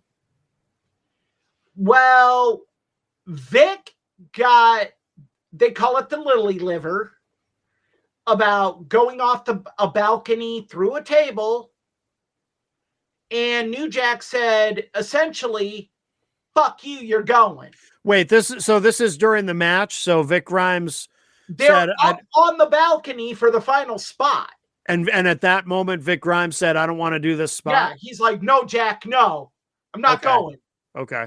New Jack, well, if you know anything about pro wrestling, you know New Jack, this goes one of two ways. So New Jack's like, fuck you, you're going. Well, Vic Grimes didn't lift with New Jack. Okay. So New Jack went through the table. Vic Grimes landed on New Jack's head. Oh, wow. Fracturing New Jack's skull. Yeah. New Jack was pissed, and rightfully so. Because you don't change a spot at the last minute. Especially when you're already up there. Right. So later, trying to think of the promotion that did it. It was one of the extreme promotions after ECW closed. It was a major one. It wasn't Combat Zone. They had Vic Grimes and New Jack in a scaffold revenge match. Oh, Jesus. That had tables in the ring stacked like a few feet from under the scaffolds. And this was how long after the original match was this? 2 years. Okay, so not long, couple years. Okay. So they get up there, unbeknownst to Vic Grimes, New Jack had a stun gun on him. New Jack gets up on this scaffold that's 60 feet in the air. And they were going to have, I mean, there's not much you can do on a scaffold. This is why a scaffold match is the dumbest damn match. I agree. You can ever have. I mean, it destroyed Jim Cornette's leg. If you guys want to see it, Starrcade 84? No, 87. Okay. Revenge of the Skywalkers. Jim Cornette takes a bump off a scaffold and lands on his feet and blows both knees out because Big Bubba Rogers forgets to catch him. Oh, God. Yeah. People ask why Jim Cornette walks with a very noticeable limp. That's why. He never had the legs repaired. Oh, okay. Yeah. That was bad. Yeah. And it just proved how bad how bad of an idea it is. Oh, yeah. I mean, it's unsafe. There's nothing you can do on a scaffold. Yeah. The fuck are you gonna do? Right. Yeah, it's bizarre. I mean, gonna do a clothesline? It's a terrible Shooting star press? Like, what the hell? Yeah, it's really dumb. So really New foolish. Jack gets up there, and in New Jack's dark side of the ring, he admits malice in this, goes up to Vic and just hits him with the stun gun repeatedly. Wow. And then throws Vic off the scaffold. Holy shit.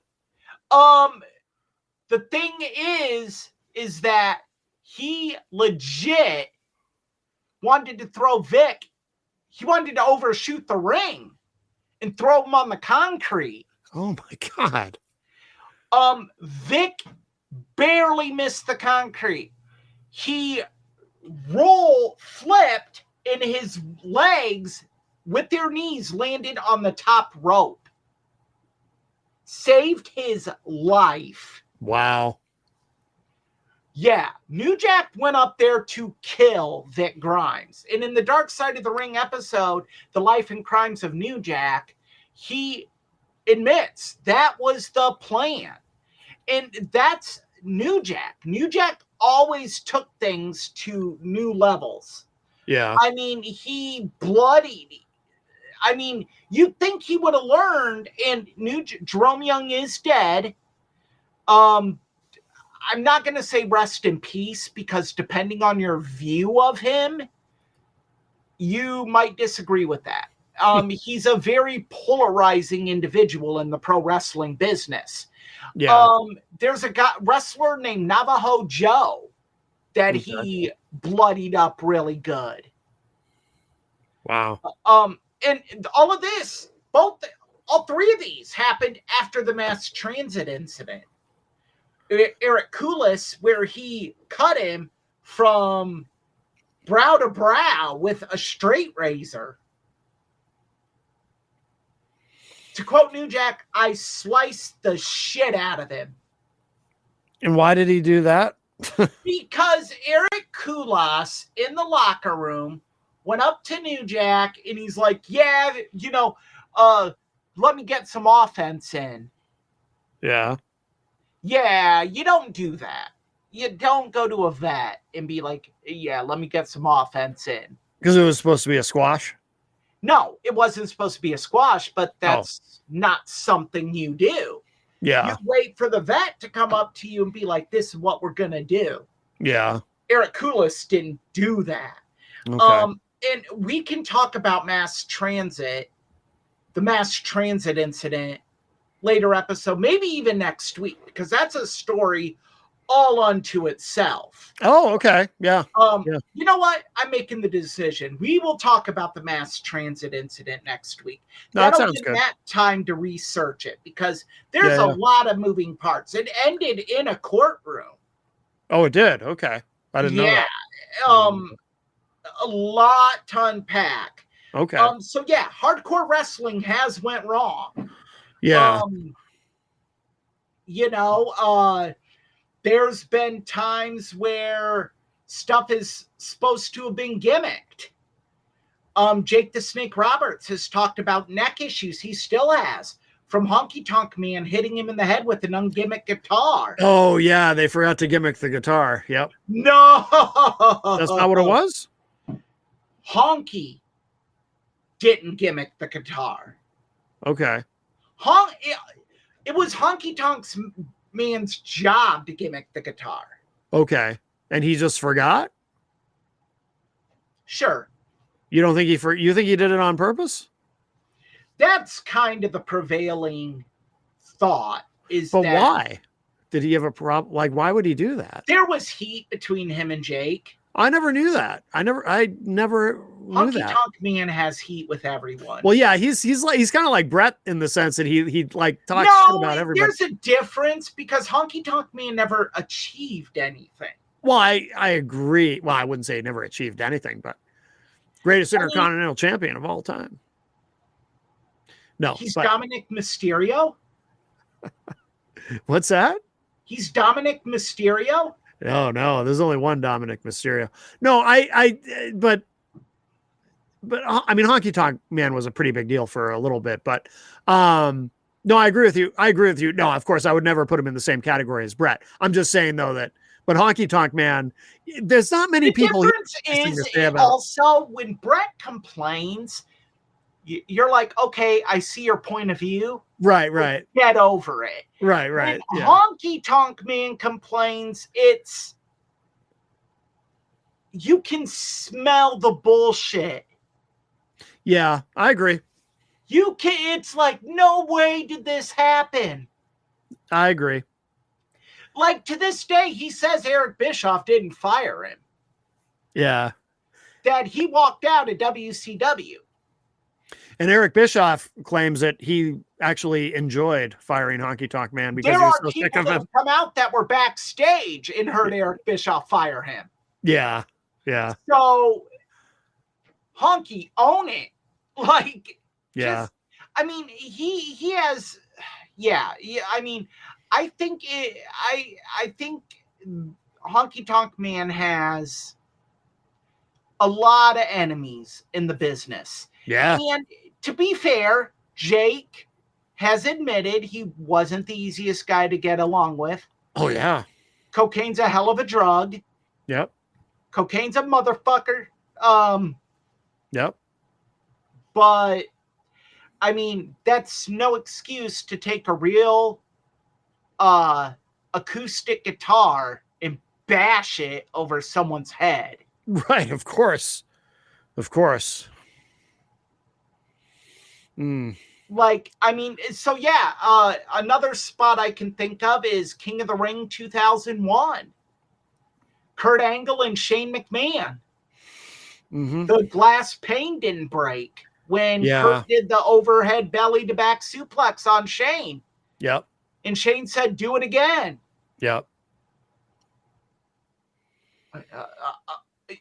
Okay. Yeah.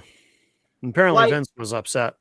I mean, any father would be. Yeah. Yeah. I mean, goodness gracious. Yeah. So do you have like a favorite hardcore match? My favorite hardcore match? You know, the Stairway to Hell match between Sabu and Sandman. Okay. The goal of the match was to climb a ladder to retrieve a ring of barbed wire to use on your opponent.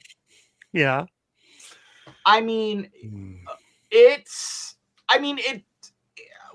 tells a great story. Is probably the best match Sandman ever had. Really? Yeah. I mean, yeah, I mean, I know that's like saying, man, I went from runny shit to a turd. I'm cured. You know? Yeah. I love Sandman, but never the bell ring has to ring at some point. Yeah. I never got it. I never understood. You mean to tell me that you're watching it and Enter Sandman hits and this guy just, the entrance was better than the match. Well, that's the problem. Yeah. I loved it. Yeah, I never cared about it. I'm shocked he got that many cans of beer into Zubaz. Yeah. Man. That is impressive, I suppose. I mean, dude was drunk for the match. Yeah, that's not a good idea. That's not a good idea. You know, look, Sandman did a great job because he never endangered an opponent. Okay, good. Because they knew what they were getting into. Like, well, this isn't like Jeff Hardy coming to the ring. Yeah. Inebriated. This is, I'm facing Sandman tonight. He's gonna be drunk before the end, but when he enters the ring, I'm gonna have to carry him and make him look good. That doesn't make it okay. That doesn't make any of it okay. I mean, being drunk in the ring, like, you know, you end up. I don't think he was drunk. I'm gonna guess that Sandman had a very high tolerance level. Sure. But yeah, it could accidentally like really hurt somebody if you're not. I mean, for all things considered, I think Sandman did the best he could with what he had. I mean, he had very limited training. His entrance was amazing. He was the working man's hero. I mean, guy that came home, got off from work and just wanted to drink beer and kick ass. What? With a cigarette in his mouth. Yeah. Yeah, I never got it. It never connected with me, but I see it. Maybe if I had watched more ECW, it would have. Maybe you would have grown on me. Look, I wasn't like a major fan of his. No, I get it. Yeah, yeah. I knew that it was gonna be brutal. And if I wanted to watch a brutal match and I saw Sandman on the pay-per-view card. Yeah. And his matches with Rhino, he put Rhino over. Yeah. He put Rhino over. Yeah. I mean, look, if it's not for Sandman, I think Rhino owes a lot of his career to Sandman. Now, I asked you about your favorite. Now, do you have a least favorite? Is there a particular? You may have already. It might be one that you already talked about. Is there a particular hardcore? Enough, Ring of Fire is up there. Okay. Just because it was so stupid. Yeah. And ill-conceived. Yeah. But I'm gonna say the Dog Kennel from Hell match. See that? I don't even think of that as a hardcore match. It was supposed to be. Yeah. I mean, it was just a disaster. Just what are we doing? Yeah. What are we doing? Yeah, that was bad. I think when you're in a match and Big Boss Man slips on dog shit. Yeah, I mean, it really ended up just being a comedy match is what it ended up being. And it was supposed to be the blow off of their feud. Yeah. I mean, Boss Man made Al Snow eat his dog. Yeah. What? It's pretty twisted stuff. I mean, yeah, that one. The dog's name was Pepper, wasn't it? If I remember correctly? Yeah. Pepper. Yes. Yes, the dog's name was Pepper. They had Boss Man do some pretty objectionable things. Yeah. Yeah. I don't know. I thought that was peak Boss Man. I liked Big Boss Man during that era. Or when he drove to Big Show's dad's funeral. I loved that. I thought that was so funny. I watched that live and I was. Do you remember the poem on the card? When he ate Pepper? No, the condolence card for Big Show. When Big Show's father died. Do you remember the card that Boss Man read in the ring? Give me a moment. I think I remember the verbiage because it stuck with me. I might be missing part of it, but I think it was, with a heart full of sorrow and tears that are soaked, I'm sorry to hear that your daddy has croaked. He lived a full life. I found it, Matt. Let me see how much I can remember. Let me see if I get it right. He lived a full life and on his own terms, but now he's dead and he'll be eaten by worms. If I had a son as stupid as you, I'd wish I had cancer so I could die too. That's what I remember. I might be missing a part of it though. You did a very good job. Did I? Yeah. With deepest regrets and tears that are soaked, I'm sorry to hear that your dad finally croaked. Okay. He lived a life full on his own terms. Soon he'll be buried and eaten by worms. But if I could have a son as stupid as you, I'd have wished for cancer, so I would die too. So be brave and be strong and get your life on track because the old bastard's dead and he ain't ever coming back. Yeah. Oh, God. I just remember, like, it was one of those things where it's like, you know, you almost feel guilty laughing. Like this is really funny, but I should be. If I ever want to be an asshole to someone. Yeah. I'm glad I remembered most of it though. Because you did. It stuck with me. Well. Thank you. It stuck with me. That was impressive. Yeah, because I just remember laughing really hard and feeling a little guilty for finding it so funny, but obviously it was intended to be funny. So it was some pretty dark humor, but I liked it. No.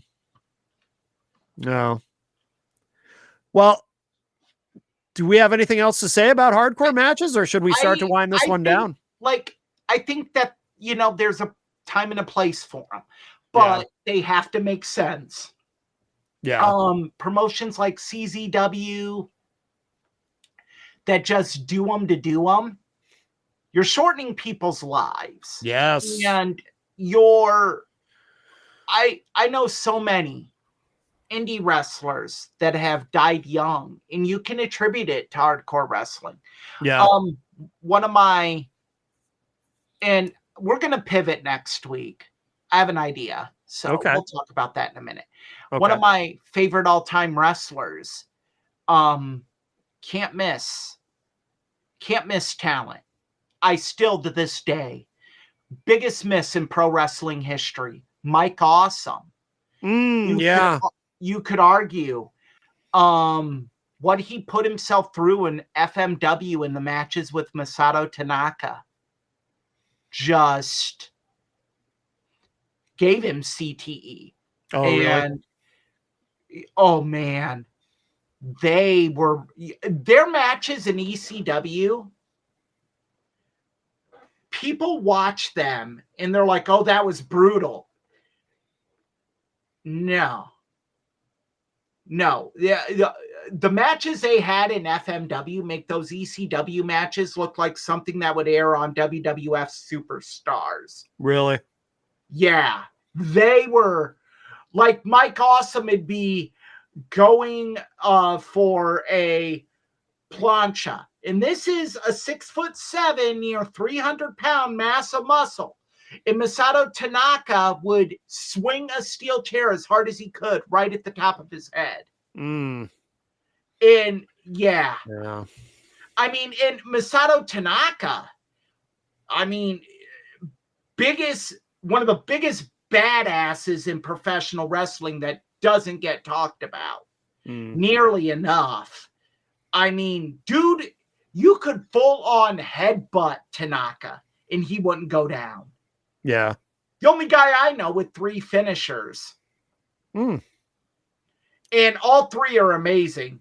Yeah. Yeah. Yeah. Well, what's the pivot you were thinking about? The pivot I'm thinking of is I want us to kind of freestyle next week. Okay.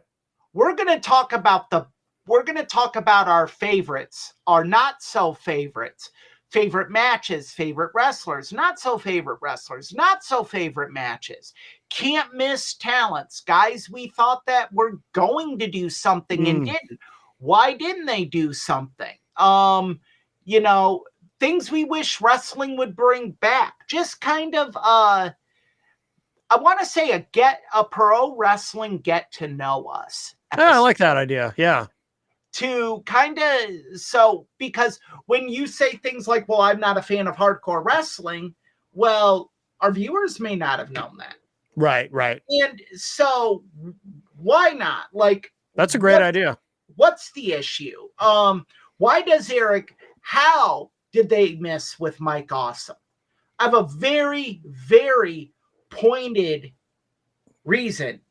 And the reason is a person I have spoken very negatively about. And it's one of the reasons I hate him so much. You weren't a fan of the Fat Chick Thriller? Or that 70s dude. Yeah, you weren't a fan of those terrible games? No, because it's like a tub of 50 extra chromosomes of an idea. You have a guy that just left the company as their world champion. I know. Yeah, I know. And you have him come in and jump Kevin Nash. And then you say, oh, you're going to be a guy that's obsessed with the 70s. I know. It's so bizarre. And then you're like, oh, you're going to be in a feud with the Insane Clown Posse. Yeah. I know. That didn't work. Shit. What can we do? You like fat chicks. So bizarre. Yeah. Yeah. We're going to get into all of it. Okay. And yeah. I like that idea. About that. We'll talk about, things that maybe there's things we wish that could have given it a little more time. Oh, we should talk about the invasion angle, because I have a thought on that I've never heard anyone else say, and how I think they could have made that work, but they blew it. I mean, everyone agrees that they blew it, but Well, I have a thought about how they could have made it work. I think I might have some information that we'll share on this that I have heard from my various podcasts I listen to, books I've read, that really shine a light on why the invasion angle failed. And there was no saving it, no matter what they did. Okay. So yeah, it could have been done better, but there was no way to make it work. And we can talk about that as well. Yeah. Yeah. Okay. All right. Well, that sounds good. That sounds good. All right. Anything else, or should we put a bow on episode 22? We can put a bow on episode 22 to our listeners and our viewers. Sorry we took up so much time at the beginning of the episode dealing with a nuisance, but it had to be addressed. Yeah. You know, it had to be addressed. And in situations like that, you can, as John Wayne said, you can saddle up and ride away, or you can meet the outlaw head on. And we met the outlaw head on and said, no. Like, why? Yeah. Absolutely. Well, thank you. Of course, if you're watching this on YouTube, please like and subscribe. You can also, of course, subscribe to the show on your podcast feed of choice. We are, of course, on all the platforms and all that. You can even find it on my website or anything else out about me at mattconnerton.com. And Eric, where can people find you? E-Rich319 on TikTok, ER-Pilcher319 on X, ePilcher617 on Instagram, or right there you see it, Eric Pilcher on the Facebook. Yes. Very good. All right, Eric Pilcher, thank you so much, everybody. Thank you. And we will talk at you next week. Thank you for joining us for Tough Bumps.